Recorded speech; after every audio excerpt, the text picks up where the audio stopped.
Depuis cet été, la rue du 14 juillet est en travaux, une opération liée au réaménagement de la place de la Monnaie.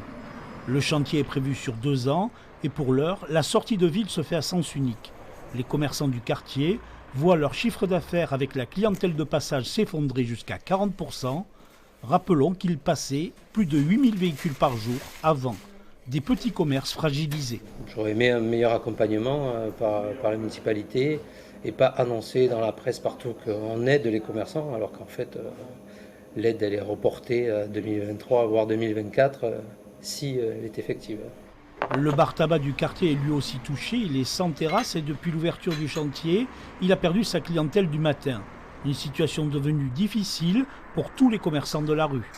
On se sent tous en danger. La vie, elle n'est pas facile. On sort du Covid, ça fait 1 an. On n'est pas à 100%.